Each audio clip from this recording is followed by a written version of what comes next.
Good evening, everybody. Welcome to Appalachia After Dark. I'm Curtis Lee, your host. Let's get right to the show. We're going to start off with some shadow people information tonight.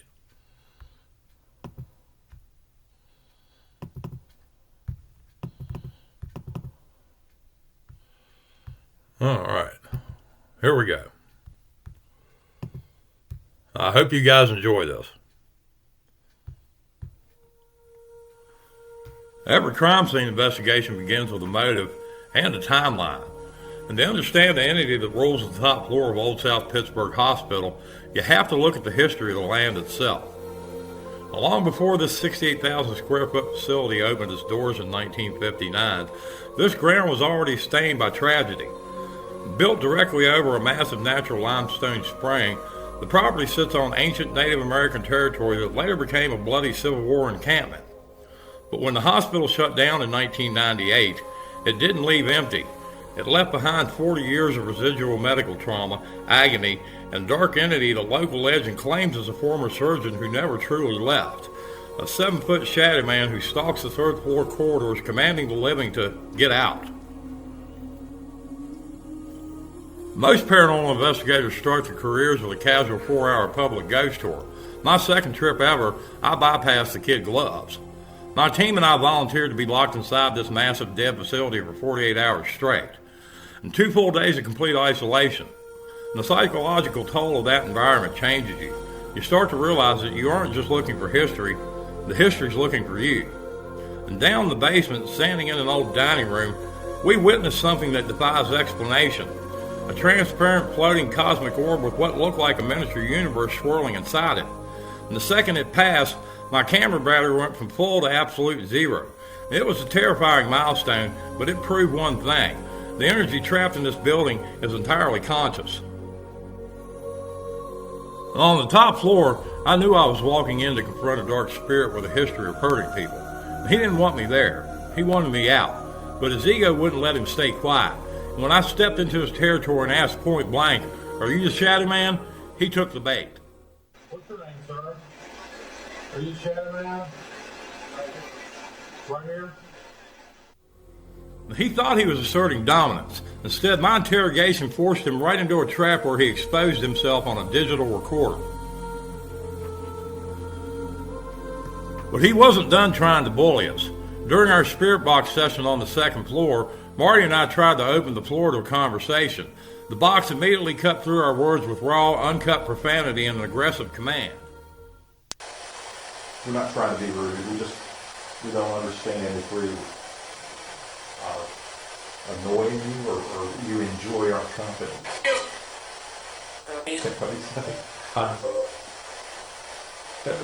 One part of the radio station, there was something.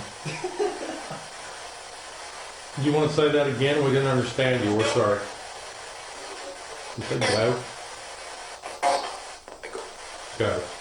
You want us to go? We stayed for 10 more minutes, standing our ground and showing him that his scare tactics didn't have any power over us.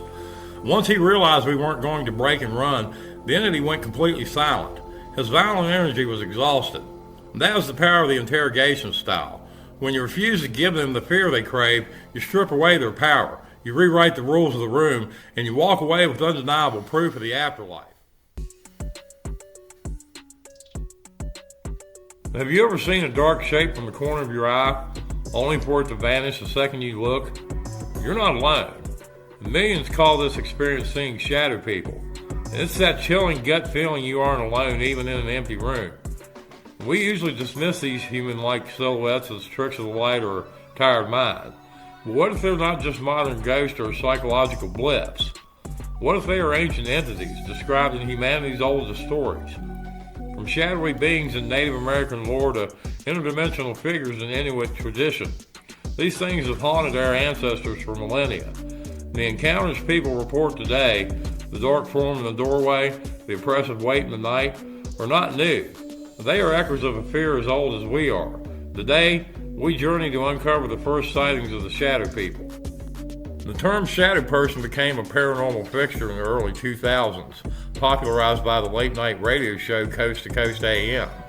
And when guests encouraged listeners to share encounters, thousands realized their private terror was a common one. The modern descriptions are remarkably consistent. Blacker than night, human-shaped figures seen in peripheral vision that fade when looked at directly. More terrifying reports describe figures that watch people sleep and fill a room with dread or even press down on their chest. The most famous type is the Hat Man, a tall figure in a brimmed hat, a silent looming observer often tied to sleep paralysis. But these modern stories are just the latest chapter. To truly understand them, we have to look back to ancient folklore. Long before the internet, the Choctaw people of the southeastern United States told stories of a similar creature, the Appalachia. The name translates to long black being, and its description is hauntingly familiar. It's a tall, spindly humanoid that lurks in the long shadows of dusk, able to slither like a snake or melt into the darkness to move unseen. More than just a boogeyman to scare children, the Appalachia was said to cause real harm. A related being known as the Soul Eater was believed to creep inside people who harbored evil or despair and consume their souls. And these stories were a powerful warning. Beware of the darkness in the forest, but be even more careful of the darkness in your own heart.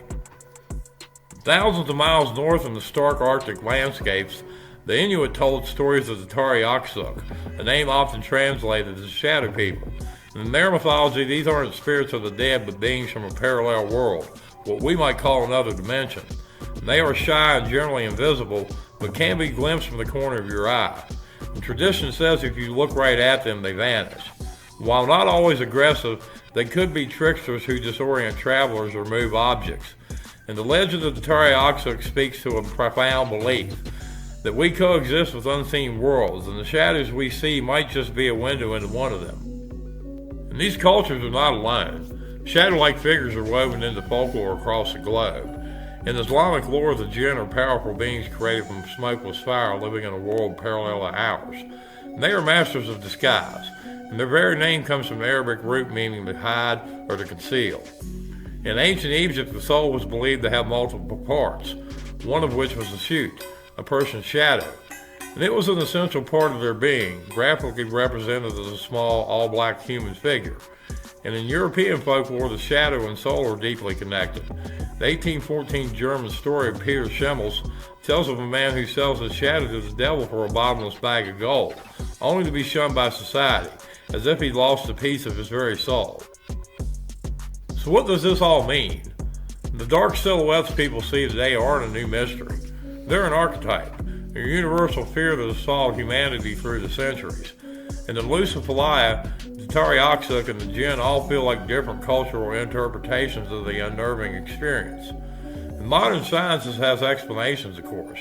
The sleep paralysis can trigger terrifying hallucinations of intruders.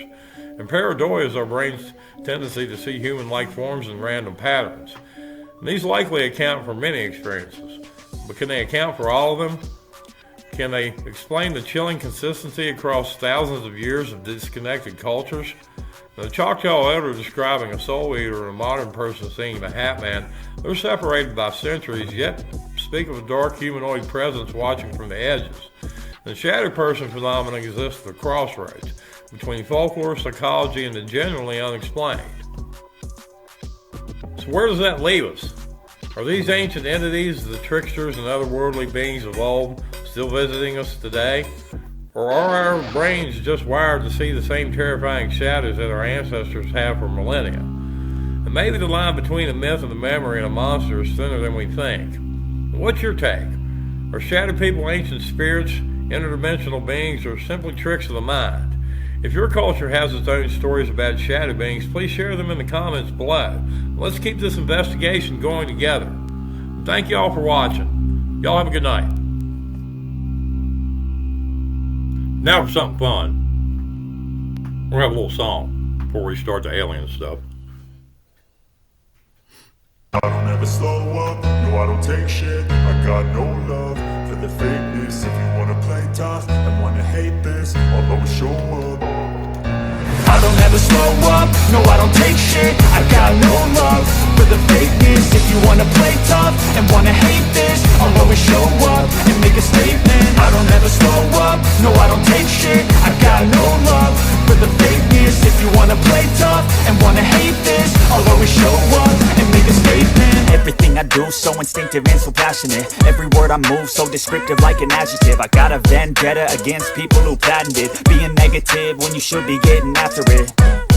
I got facts over tracks, this and that. Spitting slow, spitting fast. I could roast, I could gas. Think I'm okay at last, but I don't know if that can erase all the past. And the pettiness, a reflection of the emptiness. Hilarious, you think you're worth my time, you're delirious. Mysterious, because you hide behind a fake exterior. Inferior, you know I'll always be a bit superior. Get off of me, this ain't no humble brag. I want you to hear words, you can say them back. I want you to feel free from the chains at last, and to believe in what you got, it was built to last, yeah.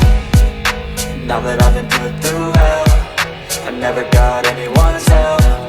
I had to do it all myself.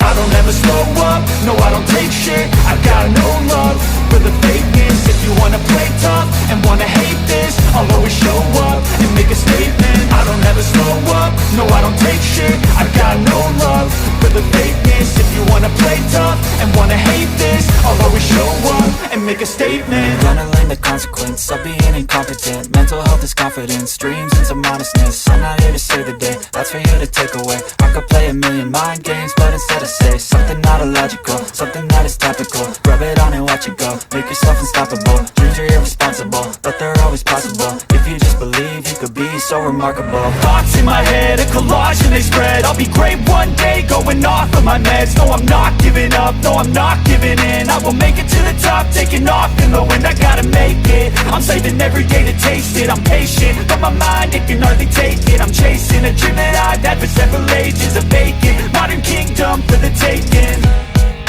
Now that I've been put through hell, I never got anyone's help.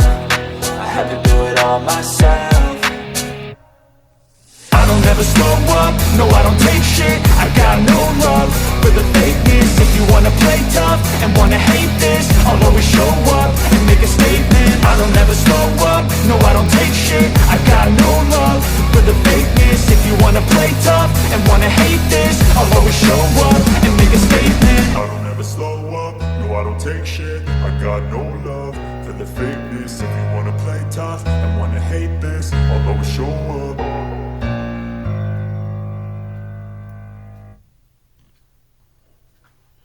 All right. Well, I hope y'all enjoyed it. I thought it was fun. All right.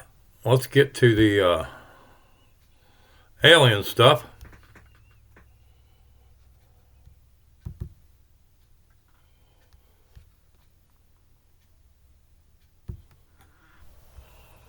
All right. Well, let's go through these recent UFO videos the Pentagon put out. I don't know if there's much in them, but we're going to find out. Let's look at the first one here. It says Orbs over the pond. This one's from 2024, October 2024.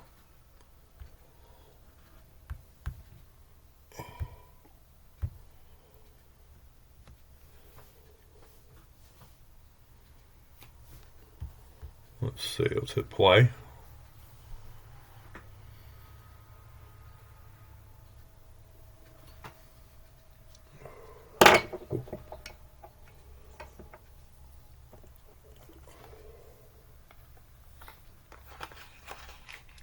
Sorry about that, I dropped something. Well, I don't know about that. I'm not going to sit here and watch all 4 minutes and 26 seconds of it. Let's scroll ahead and see if it does anything different. A little closer there.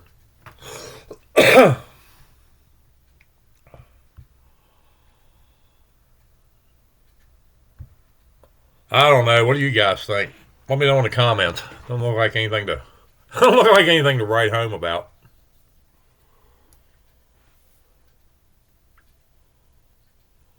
All right, let's go back to the next one. Let me read the description. It says, in October 2024 at approximately 1851 local time in the northeastern United States, an eyewitness observed a light source below the horizon, hovering above a pond at an estimated distance of about 2,700 feet. The luminous object resembled a plasma-like sphere, intermittently changing shape and luminosity.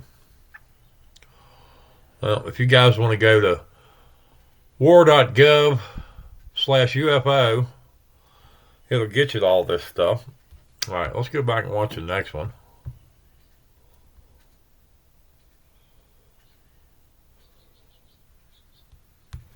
Let's see. All right, this one says Northeastern Orbs sighting. This is from 2025. So in July 2025, approximately 2100 local time in the northeastern United States, an eyewitness observed an intense bright light in the backyard as they parked their car upon returning home from work. The light was hovering approximately 25 feet off the ground below a tree line near the center of their backyard and an estimated distance of 90 feet. Interesting. All right, let's maximize it. This one's only 49 seconds, so we'll watch the whole thing.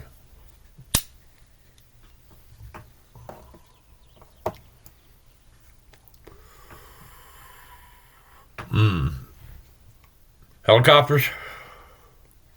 I don't know. But I guess if it was helicopters, they would have heard the helicopter blades. I don't know. It's interesting. Some kind of drone. Might be alien. You guys can let me know what you think in the comments.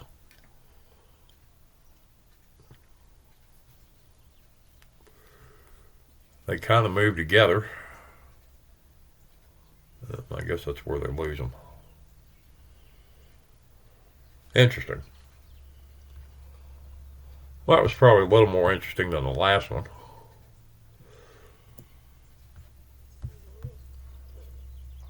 All right. And then the other two are down here at the bottom.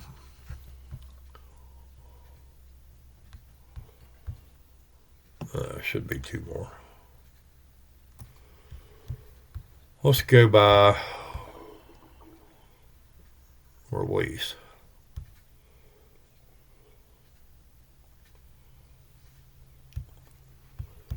Let's see if that gave me.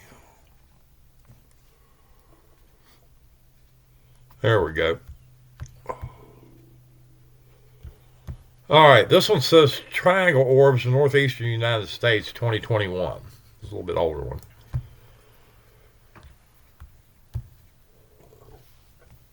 Excuse me. All right, let's see what we got.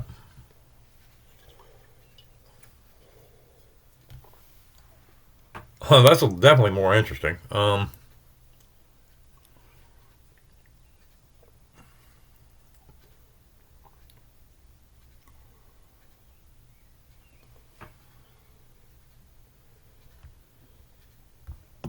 Go ahead a little bit. There it is down there. All right.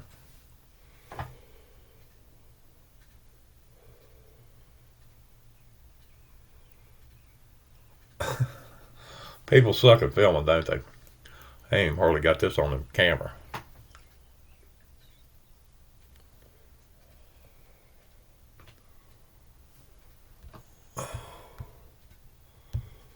Let's see if we get it centered. All right, there's a better view of it.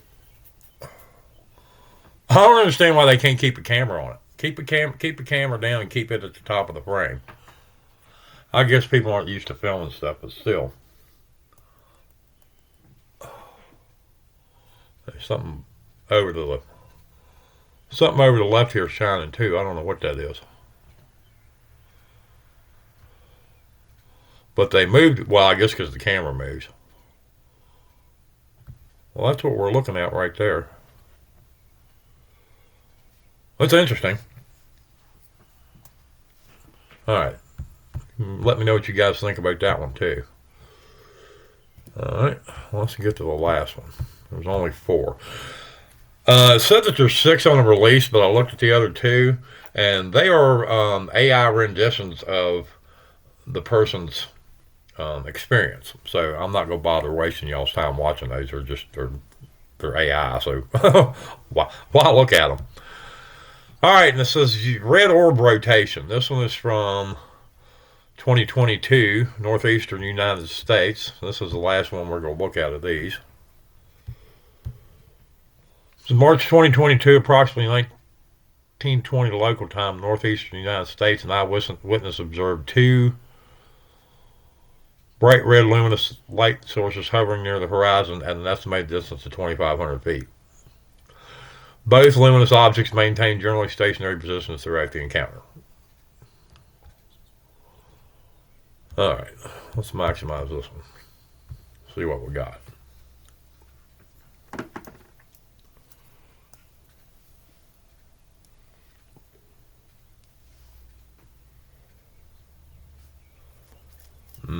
Almost look like afterburners, but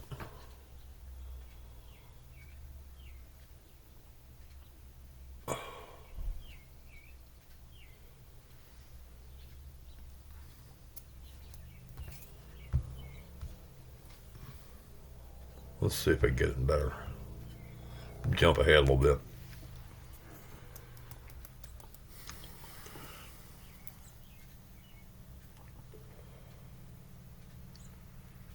Well, that's interesting. Like I said, they almost look like afterburners, though. I'm not sure. Not sure what that is. Well, you guys let me know what you think in the comments. So those are the 4 UAP sightings. No, or UAP UFO videos that I wanted to go over with you guys. Let's go a little bit further on here, see if anything's... Nah, still basically... See, I think that looks like afterburners on a jet. To me, but... I don't know. Russian spy plane. Hard to say. But anyway, like I said, you guys let me know what you think in the comments. Those are the 4 UAP videos. So nothing particularly exciting there, but I figured I'd show them to you. Well, if we get another batch, I'll check those out for you. So I appreciate you guys tuning in. Thanks for watching.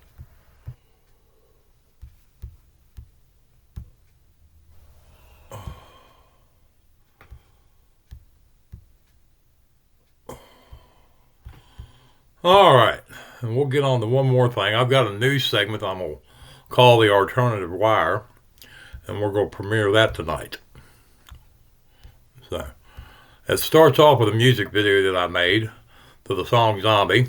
Then it goes into a news segment, and then there's some more music, and that'll be it.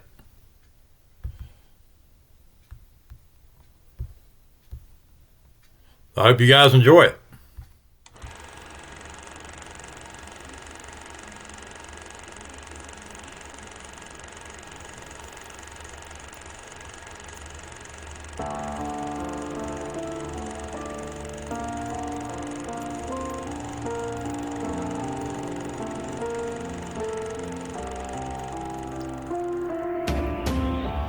Another hand hangs slowly, child.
Good evening, everybody, and welcome to The Alternative Wire.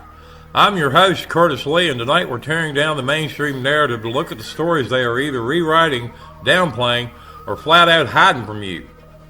What you just saw isn't ancient history, even if some in power wish you'd treat it that way. The images of global conflict, the realities of unrest, and the stark internal political friction define our present moment. And it's easy to look at the world right now and feel like we're watching a script play out in real time.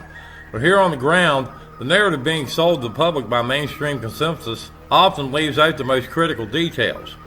We're tracking the total collapse of leadership across the Atlantic, the unfulfilled promises right here at home, the financial games being played with taxpayer money, and finally, a coordinated federal crackdown on the last bastion of free speech, independent content creators. Let's get right into it. First up tonight, let's talk about foreign policy, or rather the lack thereof. Remember the campaign promises? We were told the conflict tearing through Eastern Europe and threatening to drag us into World War III would be resolved in 24 hours. I'll end it on day one, he said.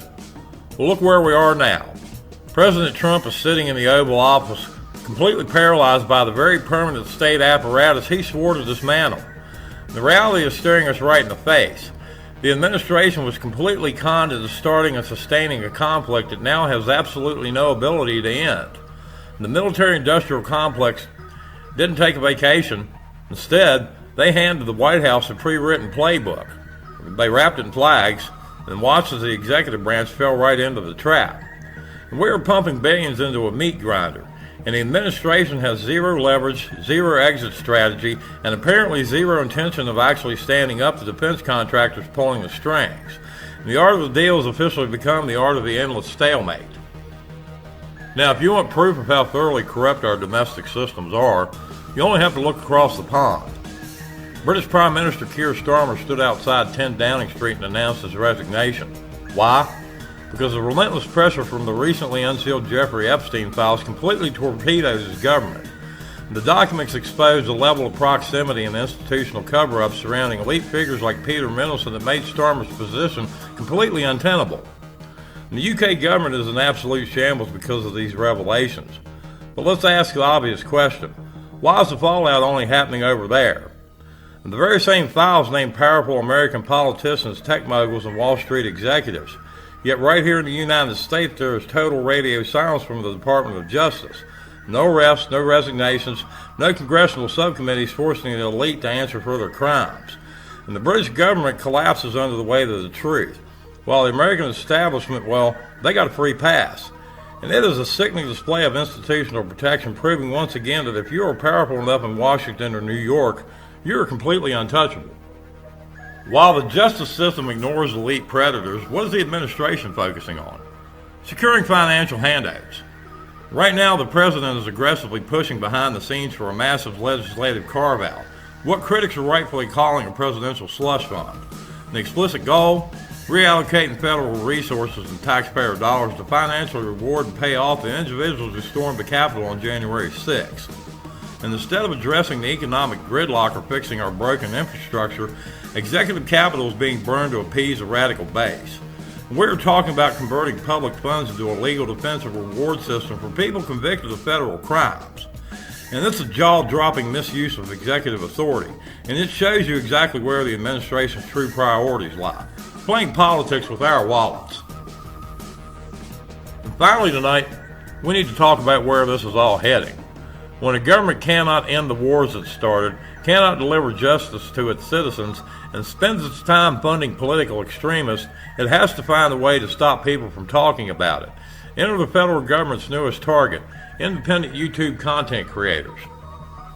We are seeing an alarming escalation where federal agencies are actively weaponizing regulatory arms, from the FTC to financial intelligence units, to target, demonize, and financially deplatform independent commentators. And if you don't have a corporate media badge, if you aren't reading from the approved teleprompter, the feds are coming for your livelihood. And they are hiding behind the guise of national security, combating foreign influence, and financial transparency to audit creators into oblivion and pressure platforms to hit the delete button. They want to make sure the only voices left are the ones they can control. But as long as I have a platform, I will be speaking. And speaking of what they want to control, Let's look at exactly what kind of history they're trying to memory hole, rewrite, and sanitize for public consumption while we look towards the political cycle. And take a look at this, and we'll see you next time on The Alternative Wire.